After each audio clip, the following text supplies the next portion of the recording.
Bye-bye. Bye-bye. Hi guys. I don't really know how to start this video. I haven't posted in 3 months or so, and so I don't know if anyone really cares. I don't even know if I have really a following or a watching or whatever, but if anyone does care, I guess this video is just to update you guys on what's been going on and why I've been away.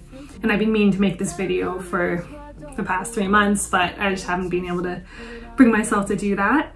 I was supposed to get married in August.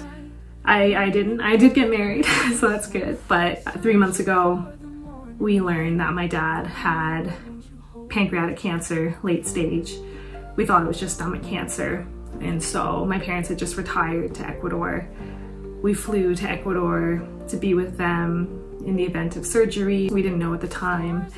And while we were in the air, they found out it was late stage pancreatic cancer. We found out a week after my birthday and the day after our engagement party.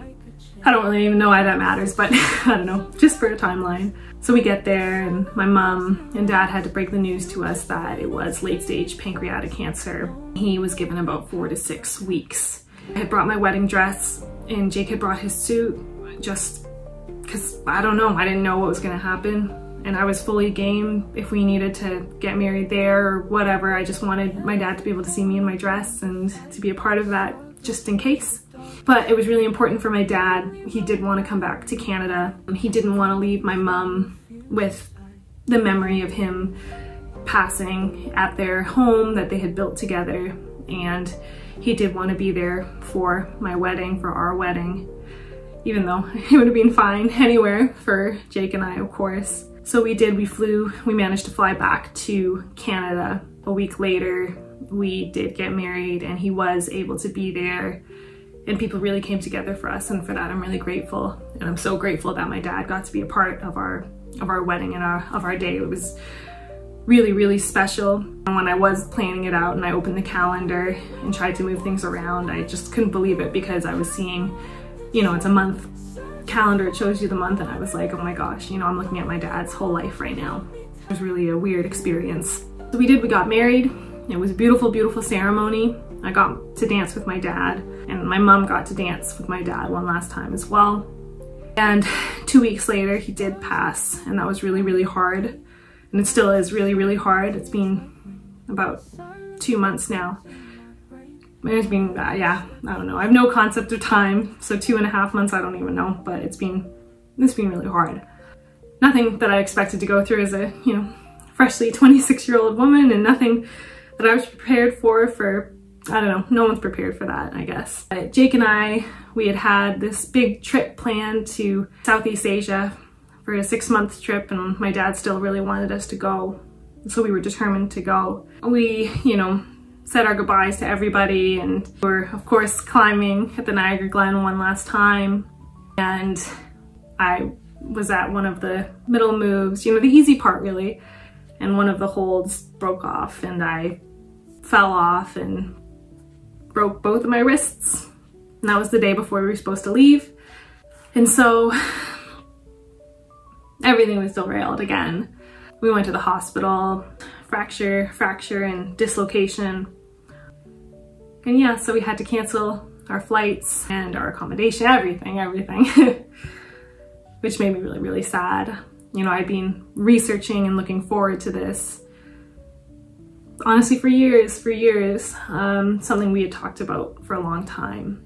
And especially with everything going on, I thought, you know, we were gonna start our life and start our travel, start our adventure, and that obviously has not happened. And, you know, once again, 26 years old, and this is supposed to be our honeymoon and our first month and a half of marriage, and you know, I can't do anything for myself, and Jake has to help me use the washroom and get changed and all of that stuff. And Jake's amazing, you know. I really, if anything, it's like I'm so lucky in that sense. I'm so lucky because I don't know what I would do without him, and he's been absolutely amazing. But it's hard because just like my dad, especially at the end, both very independent people, and and not in a like, I want to do things for everybody else, but I like to do things myself, and I like to do things for people. I've been in the service industry now for 7 years and very mobile, obviously, you know, climbing, surfing, all of that. And I might not do all of it amazing, but it's what I love to do, is moving my body. And it's really hard now that it's not that I can't, but it's a bit more challenging, and I can't climb, obviously, I can't surf. So that's really, really hard. So I don't know what the next chapters look like. I don't know where these videos are gonna go. Yeah, I'm sorry, I know it's not the normal Gumbro content. Once again, I know I just started this channel, so I don't even know what the normal Gumbro content is, but I just wanted to share that. And if I do have anybody out there that is curious about, I don't know, my dad's story or my story or whatever, just feel free to comment, and maybe I'll make more videos about it, because our experience with my dad was a tough one, and he did pass in Canada, and unfortunately it wasn't a very good experience with our healthcare here. And I won't go into detail in this video, but if someone wants me to share, I will. And I don't know if this video might help one of you guys out there. I just know when I was going through it, it's just the biggest pain, you know, the most pain I've ever felt, and more than this. And I don't know, sometimes you just want to reach out and tell someone, or have an ear or whatever. So if one of you guys is going through that or has gone through that, I get it. And anyways, thanks you guys. Bye.